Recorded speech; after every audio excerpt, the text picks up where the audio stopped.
at the postgraduate school. I would like to welcome each and every one of you for taking your time, and thank you for taking your time to partake in this workshop for today, which is facilitated by Dr. Lorenzo David. Um, Firstly, I would like to go with some few housekeeping rule. Please note that this workshop is being recorded, and the resources, which include the recording of this workshop and the presentation that is being used, will be shared to your respective module communities, which is supervisor community as well as postdoctoral community. I will also be sharing the feedback evaluation later. Please do fill in that it takes just less than 3 minutes. It helps us to organize workshop of this kind and to find feedback from you how these workshops are helpful to you, and also to give feedback to our facilitators. I would like to thank our facilitator, Dr. Lorenzo David. Colleagues, allow me to go through Dr. Lorenzo's bio. Dr. Lorenzo is currently a coordinator at the Research Capacity Development Unit, postgraduate school at the University of Johannesburg. He was recently awarded a PhD in biochemistry for his assessment of transferrin tagged gold palladium and gold palladium bimetallic nanoparticles and their potential for anti-cancer drug delivery at the University of KwaZulu-Natal. By adapting a holistic approach to education, Dr. Lorenzo hopes to inspire students to achieve personal and academic success with a hands-on and learner-centric approach to value-based learning. Without any further ado, I would like to thank all of you once again. And Dr. Lorenzo, you may begin the session by start with sharing your presentation slide. Colleagues, before I forget, I will enable all your mics. Please do engage, ask questions. You are more than welcome to stop Dr. Lorenzo and ask any questions. If you do have a questions, just make use of a raise hand. I will notify Dr. Lorenzo that someone has a question, or just type in the chat box. Thank you, colleagues, and thank you, Dr. Lorenzo, once again.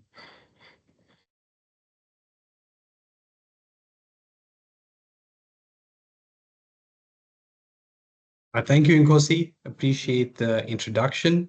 Good morning once again to all colleagues. I trust you all are well.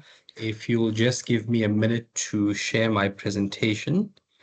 And Nkosi, if you could let me know, please, if everyone's able to see the screen or the Yes, presentation. Doc, we can see your presentation, but it's not yet on presentation mode.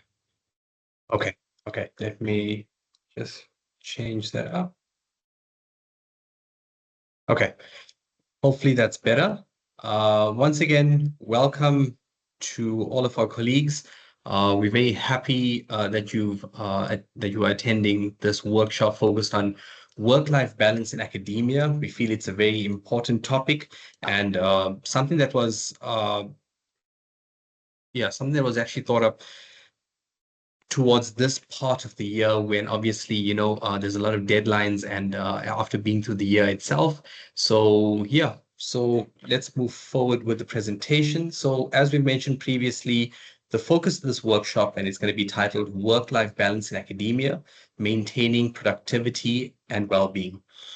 Before I start, I'd just like to make a note that we appreciate feedback, and as well as we'd like these sessions to be as engaging as possible. So just as we here to obviously provide this workshop, we would appreciate any feedback or any points of discussion that you may have on this topic as we go through it. If there's any questions at any point, I'm unable to see the chat, so please feel free to unmute your mic, stop me at any time, and we can have a discussion on your question. So quickly to go through the goals of this presentation. Hopefully by the end of this presentation, we'll be able to understand the importance of a healthy work-life balance, as well as identify the unique challenges to work-life balance which faces many of us who are in academia. We would like to discuss some strategies and tools for better work-life integration, as well as address institutional and personal approaches to improve well-being and productivity. So I always believe it's good to start off with a definition. So what do we understand by work-life balance? Our understanding is that work-life balance is about finding a healthy blend between your work and your personal life. It means being able to give your best to your job while also making time for the things and people that matter the most to you. This can factors could also include whether it's your health, relationships, or passions. It's not about perfection, which is something that many of us, myself included, sometimes confuse it with, but about creating a space to thrive in both your career and your personal life. This with the aim that you don't have to sacrifice one for the other. It is possible with work, obviously, for us to achieve a healthy work-life balance. And achieving a healthy work-life balance is about feeling fulfilled, not overwhelmed in all areas of your life. So when we look at it in terms of academia, we understand that in academia, achieving a healthy work-life balance involves balancing different aspects of our work. This can be whether you're an academic or, like myself, if you're in a support role. This could involve balancing of teaching responsibilities, your research responsibilities, administrative responsibilities, as well as everything else that goes on in your personal life. This will include your relationships with your family, friends, your overall health, your hobbies, and most importantly, self-care. I think sometimes in that list, self-care can kind of fall towards the bottom of it. But through conversations and interactions over the years, one thing that I've picked out is that self-care is very important because it allows us to function at our maximum.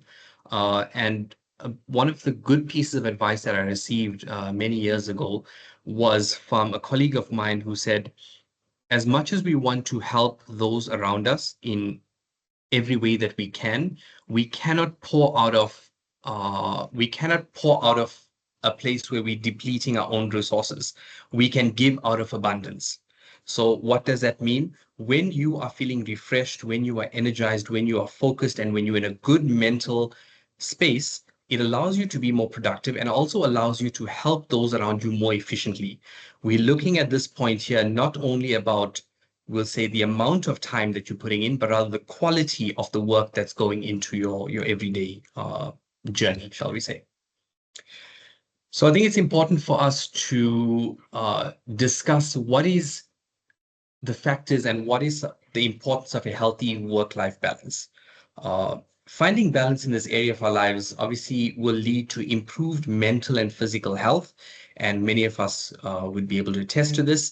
Improved quality of relationships with our family, friends, spouses, colleagues, managers, etc.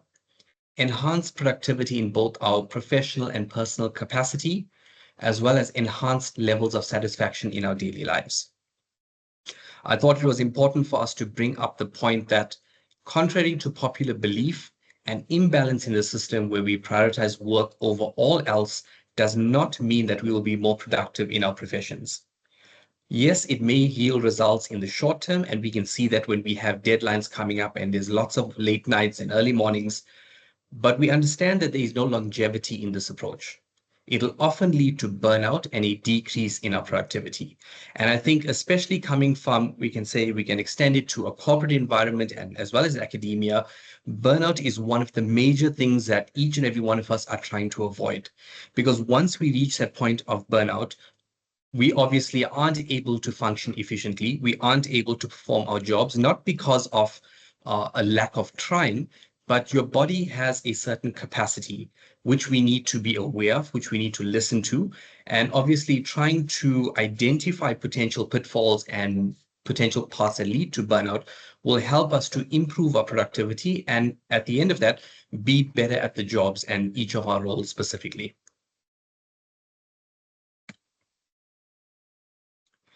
So this is something that I thought was quite important because, building on from my previous point, I know that many of us may be thinking that, you know what, we understand that a work-life balance is important for us in terms of our mental health, in terms of our quality of our life, but there are deadlines. We need to meet institutional, faculty, department deadlines, and obviously this work waits for no one.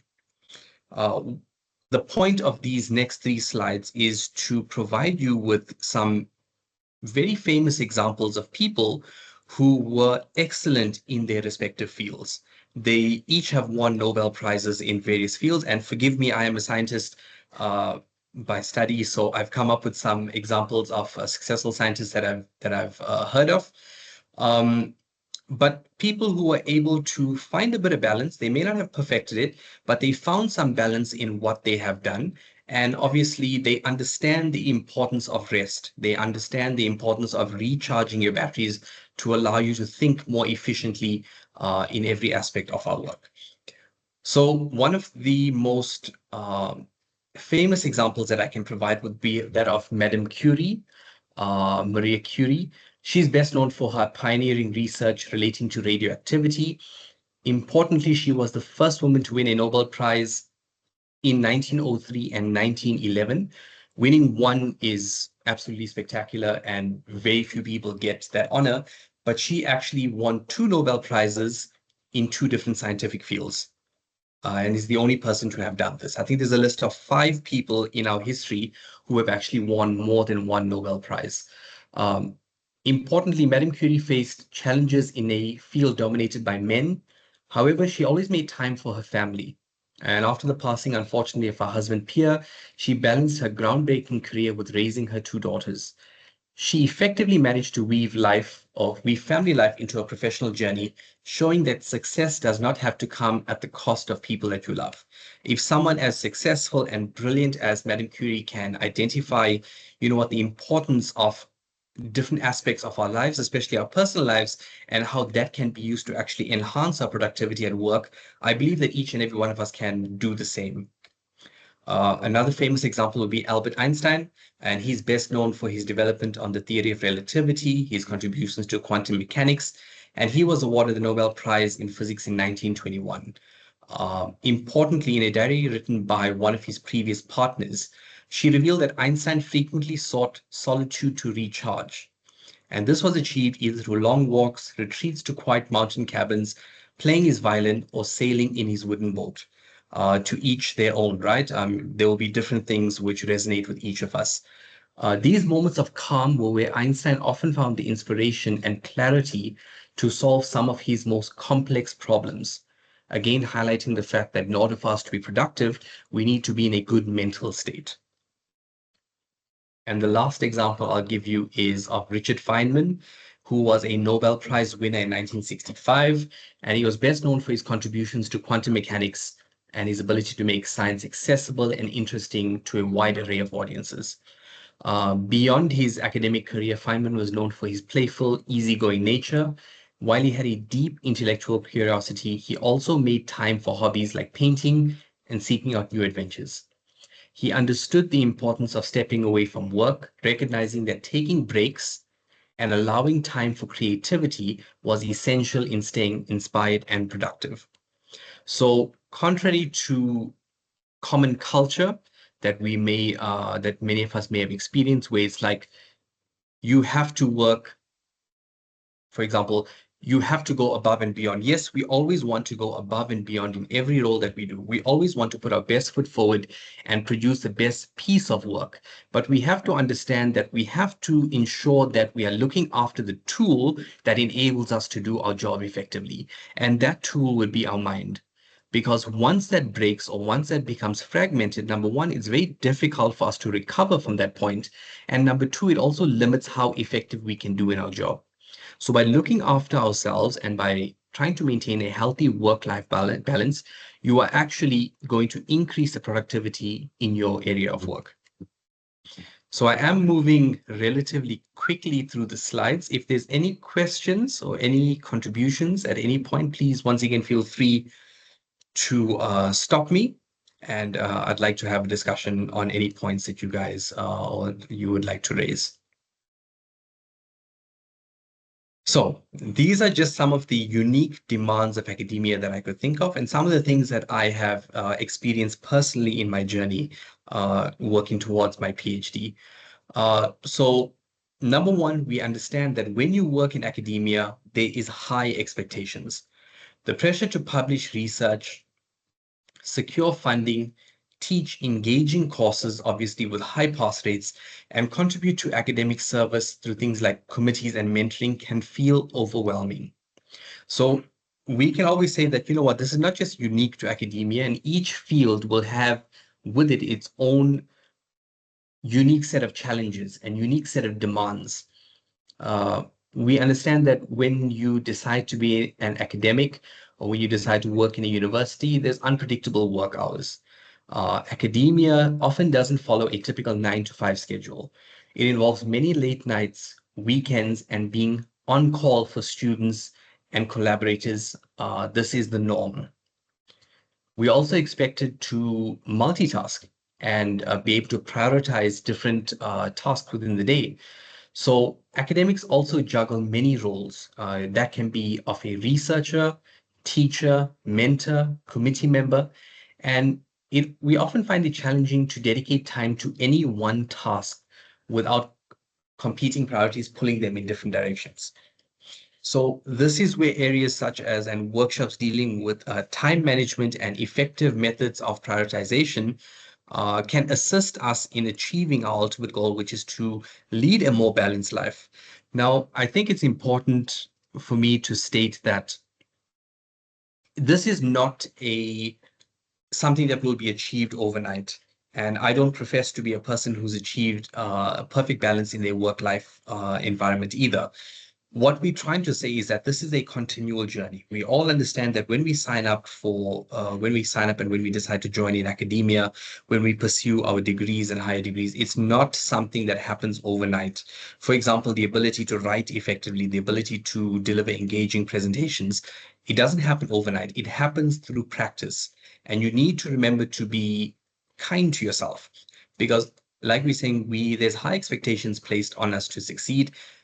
You need to look after the person who is going to enable you to achieve these goals and obviously ultimately make a positive impact in your respective faculties and departments. So if we continue on, we'll see that if we continue with some of the unique demands of academia, we'll understand that often this can lead to isolation and stress. Research-focused work can often feel isolating. You're sitting with your data sets, you're sitting with your papers or your theses, and this can lead to stress and feelings of imposter syndrome, especially for those who are just starting out in their academic careers. I can't speak for everyone, but I can say with confidence that when I began my postgraduate studies, I did feel like an imposter. And obviously, how do we want to combat that? We want to put in as much work, as much hours as possible, because we believe if I work 12 to 14 to 16 hours a day, it will help me to become more efficient in my job. Yes, there is a time and place in which it calls for us to work those kinds of hours, but it should not be the norm. It should not be the norm that we are working 7 days a week, 12 hours a day for the entire year and still expecting to produce high quality output. There is a give and take with everything, and everything in life obviously occurs through balance. By us trying to find a balance, which we see all around us in nature, it'll help us to be more productive in every area of our life. And finally, something which I heard about, I think in one of my earliest lectures that I can remember in my honors was the publish or perish culture, where it's the constant pressure to publish, which can lead to obviously long hours and less personal time, making it hard for us to find a balance. So now that we've identified some of the unique demands which prevent us from actually achieving our goal of a healthy work-life balance, we can move on to the next point, which would be what are the impacts of a poor work-life balance on our overall productivity, on our overall quality of life. So One of the major ones, and something that we have spoken about previously, would be burnout. Burnout is actually quite dangerous, and it's something that we should all try to avoid at all costs. Burnout basically involves feeling emotionally and physically exhausted, and this can be caused by the constant demands of any job or in any field, leaving you overwhelmed.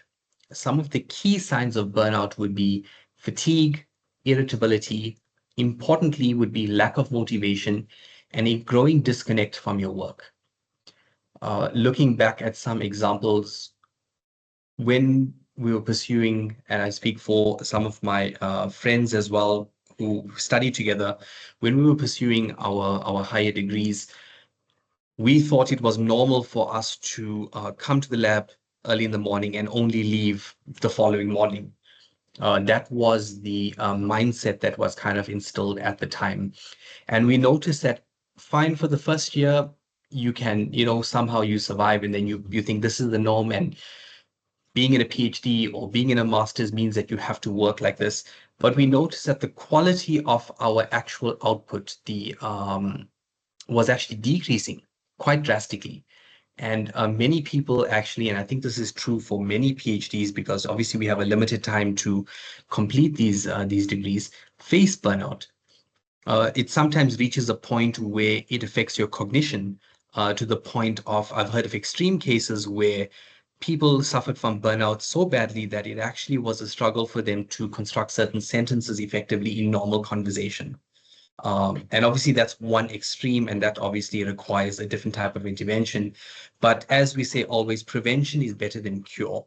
We don't want to reach a point and ask, how can we fix this? We want to be like, I understand the implications of burnout, and let's try and avoid this. I think it's also important that we have these types of workshops, because it's not just information for ourselves personally, but I see there's many of us who are in lecturing positions as well as postdoc positions, and you guys have direct impact to the next generation of academics. And maybe some of the mindsets and some of the behaviors that were passed on to us, through the generations, we can actually make a positive impact in the next generation of academics, to teach them to avoid areas like burnout, poor mental health, to look after yourself and prioritize self-care, because that all makes for a better academic. Another impact of a poor work-life balance would be that of decreased productivity, which we have spoken about. Um, Maybe each of us can attest that when our mental health takes a hit, the quality of work can suffer. Overworking often leads to reduced creativity and problem-solving abilities. And creativity and problem-solving abilities are some of the cornerstones of any area of research, because we're trying to add something new to the field. So being able to protect that tool and protect that ability is actually quite vital. Something which has luckily been given quite a bit of exposure in the recent years would be mental health. And some of the impacts, the negative impacts, would be poor mental health. So stress, anxiety, depressions, and feeling of inadequacies are quite common in academia, and I can say for a fact in corporate as well, judging from my past experiences.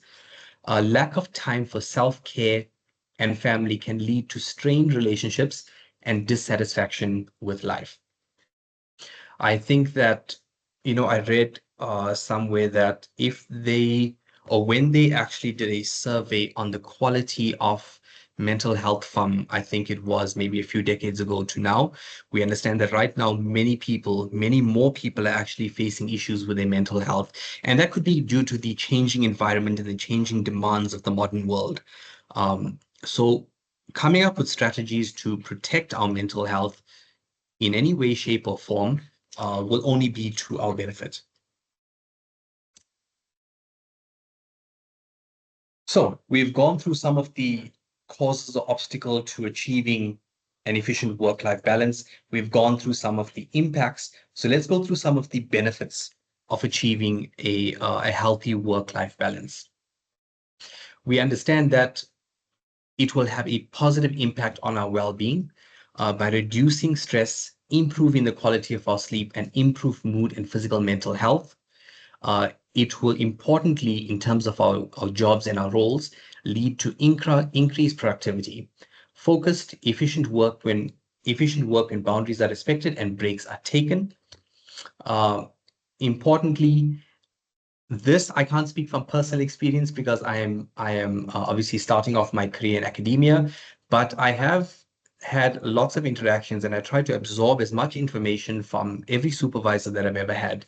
And some of them were most of them were absolutely incredible. And I just try to be as a sponge and absorb as much as I can. Some of the best advice I've ever received was from my honors supervisor. And he stressed the importance in growing in both your professional and your personal life concurrently. In some of our discussions, he highlighted the importance of avoiding burnout as this works against career longevity. This was a professor who received numerous accolades, when he was young.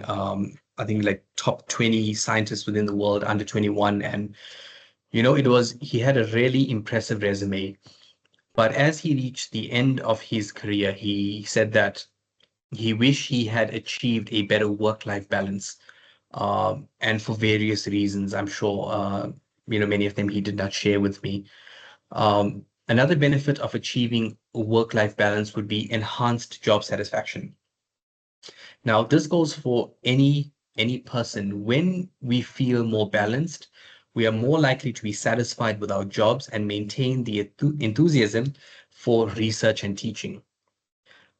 I think sometimes with the demands of the modern day workforce and the work environment, that initial enthusiasm that we have for teaching and learning and sharing knowledge to the next generation can become overshadowed by the fact that we have 100 things to complete at all times throughout the course of the year.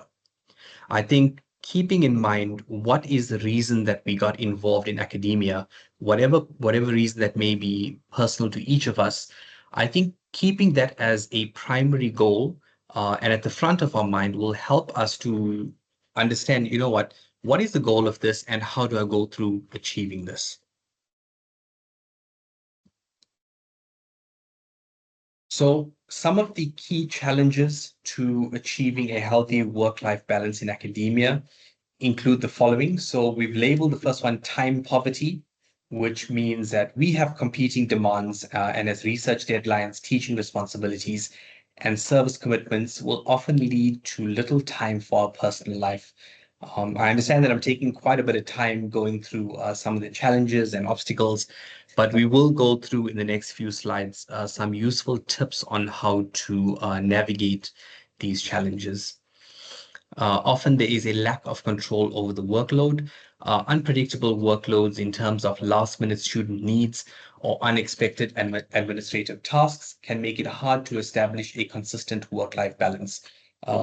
Previously, I've come across, or rather, I've faced reasons such as, it's approaching the end of the term and certain students have not submitted maybe certain assessments or they have not checked their marks. And it is the day before marks are due to be released to respective faculties, and they come and say, sir, I've been through the test and this was marked incorrectly. And it just so happens that everyone comes at once. While it is absolutely important, obviously, for us to provide the best service to these students here, consistently biting into your personal time and biting into the time that basically is going to help you to recharge is going to be to detriment for you over the period of your career. There's also the cultural expectation of the always on culture in academia, which creates pressure to be constantly available for students, as we mentioned, colleagues and institutional needs, leaving little room for personal time. We understand that maybe pre-COVID, it was slightly different because obviously many of us they weren't so active on areas such as Teams and WhatsApp groups and that sort of thing. But one of the impacts that COVID has had on, I would say, in academia is that it has enhanced the always on, always available, always need to respond to everything right now. And yes, this is not a presentation where we're telling you to not be diligent and not be dedicated and go over and beyond, above and beyond in your roles. But we're saying that you just need to be mindful is what is the cost of this? Because if we are doing it at the cost of ourselves, eventually that department, that faculty, or people who report to you are going to suffer because you are not able to work efficiently. So we'll go through some of the strategies for achieving a work-life balance and some things that I've found quite useful for myself. Uh, we speak about time management techniques, and this is something that is discussed quite often. So the first thing would be, how do we prioritize our tasks? So it's important for us to obviously focus on high impact activities first, such as reaching research, key teaching duties, etc. And something which I thought was very important was to use Eisenhower's matrix. And it's something, a training that I attended recently that I found to be quite useful. I'll actually share Eisenhower's matrix in the slides when it is actually distributed to the Moodle communities. And this basically says it allows you to prioritize your tasks in terms of urgency and importance. And it provides a framework in which you can address it and obviously work through a list to make sure that everything is done. But obviously, it helps you to work more efficiently. Something I found that is also quite important would be the process of time blocking. And this involves setting aside dedicated time blocks for either your research, teaching, meetings, and personal activities. And it's best to avoid interruptions during these blocks. Now, obviously, we understand in the academic environment, it is it's moving, it's changing all the time. So what we're saying is not that, okay, Monday between 9 and 10, I will respond to no students. I'm only going to focus on my research. We understand it doesn't always work like that. But what you can do is continually to evolve with your schedule. So, for example, in week one, you notice that Monday is a bit free and you can actually block out some time for research, then use a Monday. But maybe in the third week of the month, you notice that, maybe my Thursday is free. I think being kind to ourselves and having that flexibility in terms of, I understand that I need these times to achieve these particular goals will help us. So flexibility is another thing that will allow us to achieve our overall goals. The Pomodoro technique, which I think we teach to students in school, well, that's the first time that I've ever heard it. First when I heard it, as well as university students, I think it's actually quite useful for us as well. When I first joined the university, I always wondered, why is it that lectures were 45 minutes and not longer? Because obviously our school sessions were obviously close to an hour. And someone explained, and I'm sure all of us are aware of this, is that there's only a certain amount of time that our mind can actually focus efficiently on a particular task. So previously it was 45 minutes, and that's why they apparently had structured lectures to revolve around this framework. But what we notice is that if you want to be more efficient in what you're doing, work for 25 minutes and then take a 5-minute break. Studies have shown that this improves your focus and productivity. And yes, I understand that at certain points in the day, you'll be like, I do not have 5 minutes to actually sit aside and just collect my thoughts. Or I don't have 5 minutes just to catch a breather, make a cup of tea, whatever else it may be. But I think this brings up the topic of, what do we value? Do we value the amount of hours that we are putting in? And do we associate the amount of hours with the quality of work? Or is it our actual insight and input into those 25 minutes? Because I can tell you from personal experience that I would rather work efficiently for 25 minutes and take a 5-minute break than sit writing a paper for an hour and only have 2 or 3 lines which are going to be written. So we're looking for quality over quantity. And I think many of us, for most of the content in this workshop, many of us would be aware of it. But I think it's more about highlighting the fact that we need to prioritize certain aspects and protect certain aspects to allow us to be better in our work. And you know what? To each their own, and there may be certain techniques that work for others and some that don't. But I think it's important for us to at least try to see what works for you and develop your own schedule and your own technique which best suits, be it your working hours, your workload, your research workload, whatever else it may be. Something that is very easy for me to say in a presentation, but is much more difficult to put into practice, would be the act of setting boundaries, setting clear boundaries. This is something that many people struggle with, myself included. And I think this is something that is going to take a long time for each of us to develop if you don't already have it. How do we go about establishing clear boundaries? We define our work hours and our personal time. We try to the best of our abilities to stick to these boundaries. It is given that we are all expected at times to go above and beyond as we want to excel in our roles. We want to help our faculties, departments, and the university at large. We want to make sure that students who are leaving our classes or our research groups or whatever other setting it may be are equipped in every possible way to succeed in the world. However, this should not be an everyday occurrence. Again, we highlight the effect of what are the negative impacts on this if it is over a prolonged period of time. This is something which is also quite difficult. Where possible, we need to learn to delegate tasks fairly. Obviously, we're not saying I'm not saying that I'm going to shift my work all to those who report to me, but there are times where we are able to delegate tasks, especially when our workload is very heavy. It has a twofold benefit. Number one, it allows you to be more efficient and spend more time on the tasks that you do have. And number two, it also provides your colleagues with maybe extended exposure to improving their skill set. So it can work for a benefit. When possible, it's good to delegate administrative tasks or share responsibilities with your colleague. And obviously the key here being, we want to share our responsibilities. We don't want to obviously feel as if, or people to feel like we're palming off work to them. So something which, I found was quite important is leveraging technology for a better balance. These are just two examples and two simple examples of how technology can assist in our productivity. So I'm not sure if many of you have heard of either Trello or something which I found out more recently, which will be Atlassian Jira. These are, well, say Atlassian is a project management system which allows you to have oversight of the entire project basically on a single screen. These tools are great for assisting in managing your research, teaching, and your administrative tasks. I would highly suggest that if you are interested in finding a project management system, that you actually look out and maybe research a bit on Atlassian Jira. It's completely free.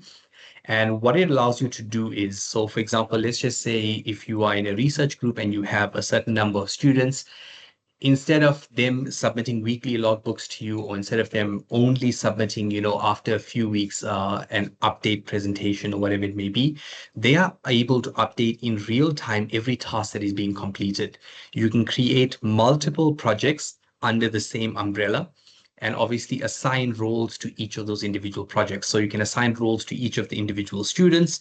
And as they go through a particular research methodology or writing process, the introduction, literature review, whatever it may be, they're able to update it. At the same time, we are also able to update our task list and keep it in front of us where it's easily accessible. I think sometimes the feeling of being overwhelmed, especially when we have a lot of tasks, stems from the fact that there's so much to do. Sometimes we don't even know unless we go through our different lists.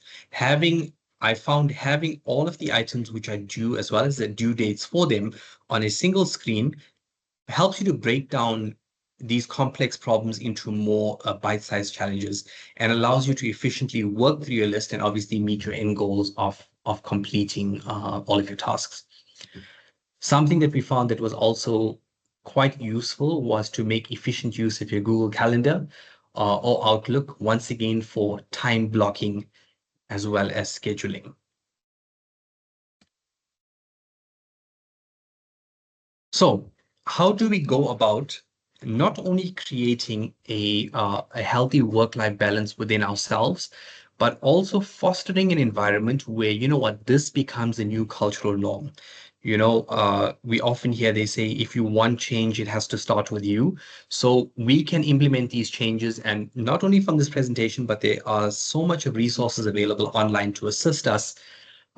We can start making the changes and hopefully impart that to the next generation of academics and students, which, obviously is only going to be of benefit. So we look at institutional support for work-life balance. When needed, and these are in extreme cases, speak to your direct report regarding any issues you may be facing. It helps no one if you are suffering in silence, and try to agree an approach which will be of benefit to both parties. An extreme case in this would be for flexible work arrangements.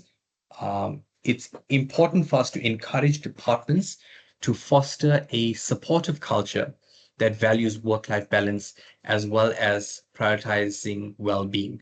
Now, obviously, we can't go about, and the points that I'm discussing in this workshop are not specific to issues that are faced by academics in UJ. Through my interaction with different universities, we notice that these are common trends, not only within South Africa, but globally. So while we can't go about and instantly obviously change the global academia culture of academics, what we can do is start small and try to make an impact in our direct circle of influence. An important key that I found quite useful would be to make use of mentorship and peer support. It's important for us to build a network of colleagues who can provide professional support and advice on how they navigated the same journey. I give this advice to students who are starting out, honors, masters, PhD, and I say that you don't have to reinvent the wheel. You don't have to go through the same struggles as those who have gone before you. Yes, it's good for you to navigate your own path, but learn from the mistakes of others, and it helps us all to progress as one unit. In the same light, speaking specifically to maybe emerging academics and researchers, it's important for us to lean on the extensive experience that our more senior colleagues have. They've navigated these journeys previously, and they have obviously they're coming out on the other side. They have invaluable knowledge, and if we just have to reach out and even in conversation, just be like, how would you navigate this? Or, these are some of the issues that I'm facing. What have you found that has worked for you previously? We can bypass the lengthy stage sometimes of trial and error and actually move to a more targeted approach where we're able to solve these problems. It's important to remember that these challenges are faced by many other people, and this is issues that are across globally. Another way that we can create a supportive academic environment would be through reducing the stigma around self-care. It's important for us to encourage open conversations about mental health. Obviously, we're not saying put it on your Moodle communities or in emails that are distributed to the entire faculty or university. But what we're saying is we are all human at the end of the day, and each of us goes through different challenges. We will have work challenges and we will have challenges in our personal life because that is part of what living is. But it's important to not feel as if there's a stigma attached to it, as if there's something wrong if you are going through a bit of a difficult time. It's important for us to have conversations about mental health, burnout, and stresses within the academic communities. We have the ability to impact or positively impact future generations. And this is one of the key points I'd like to drive in this workshop, is that we are uniquely placed in a position where we can influence the next generation. There's a lot of responsibility that comes with that. And I know that obviously for each and every one of us who gets involved in academia, there is a love for finding out, there's a love for researching, there's a love for passing on knowledge to the next generation. So while it is important for us to pass on knowledge to the next generation, as well as in terms of our academic studies, it is also important for us to pass on the useful and important tips that we have developed over the years to the next generation to help them to be better than the generation previous, because that's a goal of many settings. So as we can see, I tried to keep my presentation under 45 minutes. So we're just going to have a few closing thoughts, and then I'm going to open up the floor to any questions and contributions that you may have. So some closing thoughts is that achieving a healthy work-life balance is a journey and not a destination. It means that we are continually evolving and we are continually learning. We're finding out techniques that work and finding out those that don't work. And obviously, there's a saying something like take the meat and throw away the bones, which means you take what works for you, you incorporate it into your life, you improve it as much as possible, and you move on. Not every piece of advice that is given is going to be will work for you in an individual capacity, but you have to decide for yourself. The goal of a healthy work-life balance is an ongoing process. Remember to always be kind to yourself when things don't go perfectly. It is important for you to be intentional with your time. Prioritize tasks that matter most to you or most to your personal and professional well-being. And once again, we want to highlight the importance of support systems. Seek out as well as create a support network within your academic community to foster a healthier work culture. And I feel that this is just obviously a crash course into achieving a healthy work-life balance. But I think that it's important if we can at least start off from a few of these points, it'll help us to enhance from where we are currently. So with that, I'd like to open up the floor to any questions and contributions.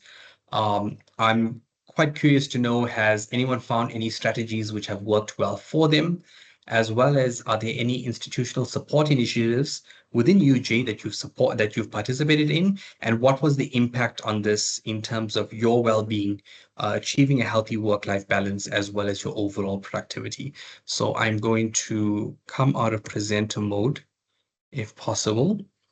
And yeah, I'll just leave the floor open to any questions or comments that any people may have.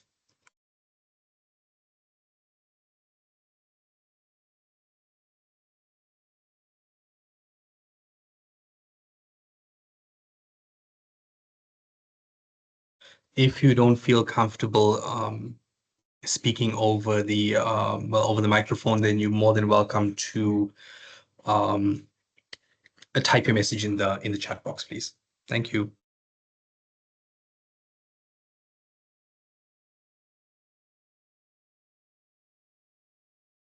Yes, Prof, you can speak. Thanks so much for the presentation. It was really, really useful. I think maybe just some comments on technology. I've tried out a few of the project management and sort of task type tools. And they tend not to work for me as well as actually just writing it down. And that could be my age. Or it could just be that the time it takes to actually complete it and set it up seems to get in the way of actually doing what you're supposed to do. But a comment on making use of Outlook. I've been at UJ now since March, and the organization I used to work at used Google. And I found that, and I don't know if it's because I haven't been trained on SharePoint and shared calendars, but I also haven't seen training like that at UJ, because the amount of time that I have spent trying to share things with colleagues and, use shared documents or shared folders has been extremely frustrating. And I'm wondering if there are if such training is available, if ICS offers that, and if not, who in the institution one can ask about that, because these are things that the institution is paying for and should work and shouldn't be, shouldn't take a rocket scientist to get it to work. No, I understand. Thank you, Prof. And I think that's an important point, and I've actually made a note of it. So the RCD unit actually, we can take it upon ourselves to offer this training to supervisors and postdoc, as well as running through some of the common systems. I know we do go through things like Moodle and so on, but I think in terms of efficient use of Outlook, sharing documents, SharePoint training, that's definitely something we will look to incorporate in the new year. And as well as to just to put a note out there that if within your respective faculties or departments you come across any challenges or any point that you see could be the potential for training and equipping, we will be more than happy to obviously develop a workshop targeted to that. So the RCD unit is positioned in such a way that, yes, we have a plan that we work through, following the academic cycle. But if there are certain collaborations or requests from faculties, we are more than happy to also create workshops based on those individual topics. So thank you, Prof, for sharing that. I will actually pass this on to or discuss this with the other coordinator, and we will include it in our work schedule for next year. So thank you very much. Are there any other questions or comments or anything else that maybe you'd like to share with the rest of the group, which has worked for you? We'd be happy to hear. Can I also just remind you, please, to please fill out the evaluation form. Like Mr. Nkosi said, it only takes 3 minutes, but I promise you it is so important to us actually being able to improve our service moving forward. We use this here to generate our stats and our reports, and we just look at areas which it allows us to identify areas of need, as well as to better service you, which is the supervisor staff and postdocs. So if there are no more questions, I'd like to thank you all for attending. Just to note that this workshop will be, the recording of this workshop and the slides will be made available on your respective Moodle communities.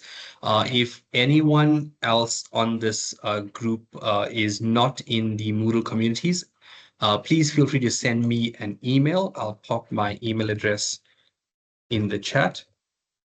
And what we'll do is I can add you into those Moodle communities, and you will have access to all of the resources from all of the workshops throughout the entire year.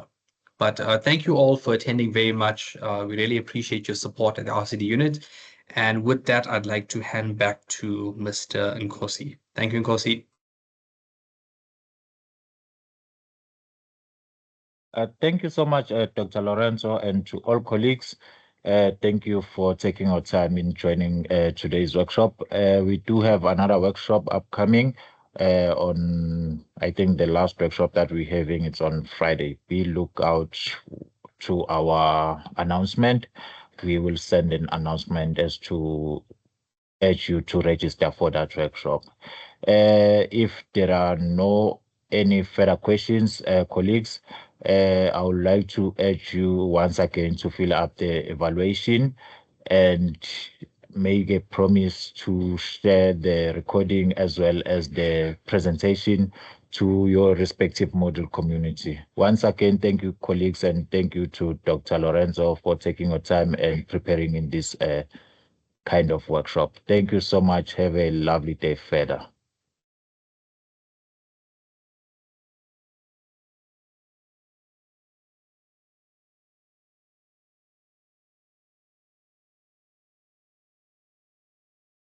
Hi, Isaac. I see your hand is up. Is there something you'd like to ask?